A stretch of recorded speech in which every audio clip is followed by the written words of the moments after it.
All right, welcome back to the channel. It's your boy Fanny, and in this video, we got some serious questions we have to answer, ask.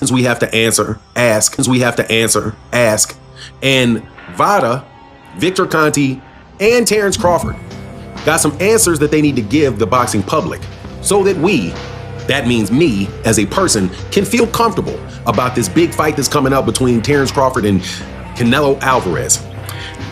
Hey, what's good? Just want to give you a little update because I'm not going to do my live today.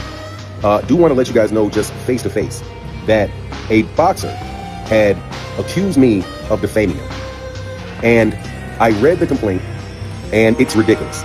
I spoke with their attorney, and their attorney, although their attorney didn't say it, the attorney knows it's ridiculous. However, I do want to say that people often do these things, not because they think they've actually been wrong, but because they are trying to intimidate someone with the legal process. I am not going to be intimidated by the legal process. This particular boxer has agreed to tell me anytime that he or she thinks that I've defamed them. They now have a duty to tell me directly so that if I did defame them, I can then remove it. However, we also have an understanding that in order for you to say or prove that I have defamed you, you have to prove that I know what I'm saying is not true. You have to prove that I know what I'm saying is not true. You have to prove that I know what I'm saying is not true. That I know it's not true. Which is why I've never defamed anyone, and I stand on that firmly. However, I also want it to be made very clear that I am not going to be intimidated by the legal process. You're not going to send me a letter in the mail and then have me cow-tied to you for the rest of my life. This shit's not going to happen. I'm a fair dealing person, and I'm glad that we have now agreed that if you think I've said something that actually defames you, that I knowingly said something false about you, you have to call me, ask me, and then I will get rid of it. However, if it is not defamation, trust you me, I am not going to tone down my rhetoric, not one lick. Have a nice day. I'm glad we could work this out. Here, bro. Man, look, bro. Here, take this. What the fuck is this? Here, take this. What is this for? Nigga, get y'all some bitches starter kit. Nigga, what y'all have an all-dick pool party, motherfucker? Bro, down, what the? Damn, Pops. We just started. He's tripping, bro. I hate this. It's a lot of these boxing fans that's zesty. I'm not just saying that to be joking around, because they look at this dude for whatever reason and they're attracted to him. And you know how you do with a pretty girl. With a pretty girl, they say pretty girls have the pretty girl privilege. They say pretty girls get to do whatever they want to do, and people give them passes, dudes give them passes, girls give them passes. A lot of y'all dudes are looking at Ryan Garcia with the hungry eyes. You know what I'm saying? Y'all got them hungry eyes. That's what y'all got. Disgusting behavior. I'm going to say whatever I want to say, bro. Straight up. I'm going to say whatever I want to say on this here YouTube, because y'all dudes y'all don't even care. You got uploaders on here that's stalking other uploaders, that's zesty, right? Got all these issues. Y'all still be rocking with them like it don't even matter. So miss me with the cat, please. Don't come over and talk about somebody lying or, oh, man, Blue Blood don't know what you talk about. Don't ever mention Blue Blood don't know what you talk about. Not when y'all support dudes that's zesty. Not when y'all supporting people that got caught lying several times. People that came on here and said that I done ran in their house and stole some money from them. Hey, what? What kind of mess are we? What are we doing here? I stole from you, and then you came and got it back from me. This is craziness, madness, bro. So how can you with a straight face sit down and say that somebody else don't know what they talking about in boxing? But you're listening and cool and hopping on panels with people that want to suck pipe. That's making up lies about other YouTubers. Make it make sense. Make it make sense. It's ridiculous. If you're currently using or planning to use any of these companies,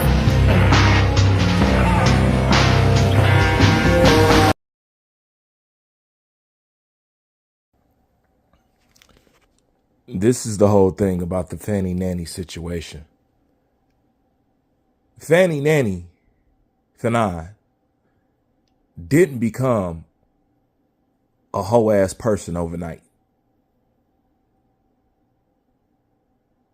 Okay?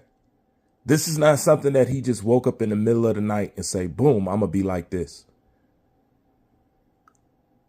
Now that people are falling out with Fanny and have so much to say about him, and all the bullshit that he's been doing. This didn't happen overnight, meaning he's been this way. But Fanny wasn't a whole ass person, and they didn't unearth his sexuality until they had a falling out. See, what all this is about is how they saying Fanny is. Fanny was like that when he was collaborating or working with whatever the people he is that he warned with or whoever he fell out with. He was still the same person then that he is right now. My point is, y'all created Fanny Nanny. Y'all was riding off the same wave as him. Y'all was doing the same thing as him. That's really what the falling out is really about. Y'all was doing the same thing as him. His problem is, well, damn, why am I the only one getting sued?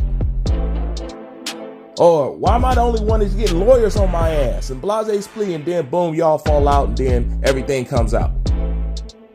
But it comes out because y'all was all doing the same thing. Y'all was all in the same clique. Y'all was all grouped up. Y'all was all cool.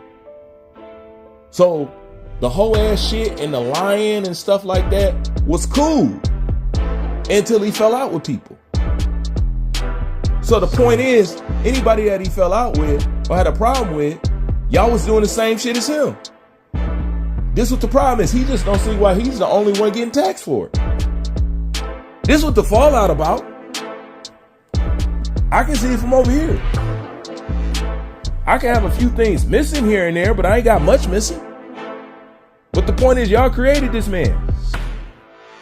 Because as long as he served the purpose of doing what he's been doing now, then, and present, is trashing fighters, trashing Terrence Crawford, when it served the purpose to protect Errol Spence, Fanny Nanny was that guy, was he not? As long as he was serving that purpose, it was fine, but he been a hoe ass person. He been lying. He been doing hoe ass shit. He been overstepping. He been overreaching. But it wasn't a problem until he fell out with some people. All of us been saying it. Man, I came on this platform. Those can contest. My day ones will tell you. I came on this platform contesting this dude. I said to this day, if it wasn't for Fanny Nanny and Blue Blood, there would be no Bruce Vane. I do not deny that. Blue, a little bit of a different story. But he was on the same shit, but his shit didn't change up until he ran into Terrence Crawford. Then I noticed, but you got to give a person credit if they decide to do better for whatever reason. You know what I'm saying? He stopped doing that particular whole shit to Terrence Crawford. Then that's when the favor started to sway for Crawford as far as on that side of things. But Blue had to had his run in with Crawford before he even had to change the heart about how he was operating and the shit he was saying about Crawford. Other than that, my personal opinion, they was all doing the same damn thing.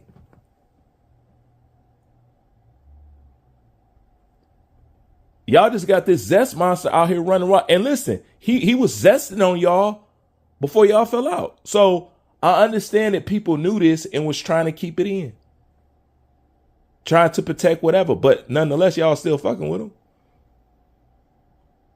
I mean, I don't know. I mean, honestly, that's here nor there. You know what I'm saying, about the zest shit. But the point is, he been overstepping. And you shouldn't recognize it now that y'all done fell out. So it lets people know that the whole time when they was telling you this is some bullshit that y'all doing, because if you look at it, they did the same thing to Terrence Crawford by trying to attack his resume and say he wasn't worth anything, so he couldn't get a shot. That's affecting his family, his livelihood, his legacy, everything. That's how all of us took it. Truthfully, y'all was doing the same thing. Trying to downplay Terrence Crawford, basically like mainstream media is trying to do to him right now, to try to make sure he doesn't get his shot and he don't get his opportunity. And that's not fair and that's not cool. And if you work for it, you should be able to get your shot. But y'all was trying to engineer Crawford being a bum. And y'all worked overtime.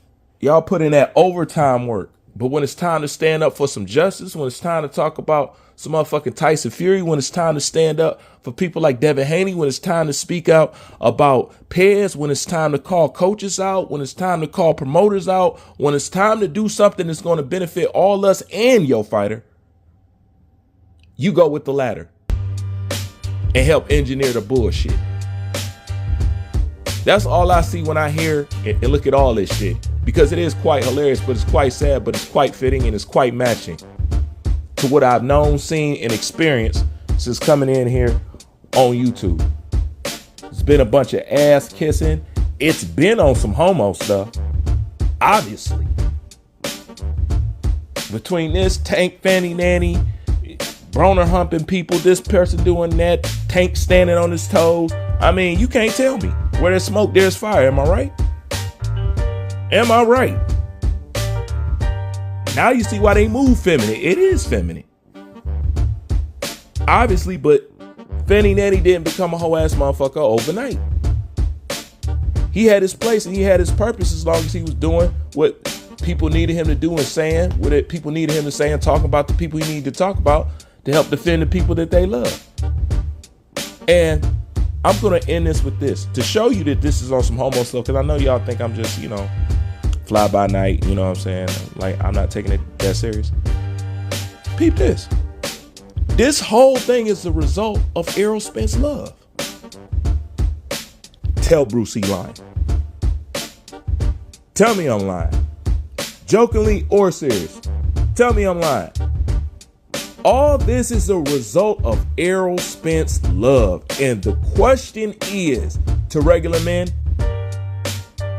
why did y'all fall in love with somebody that damn much?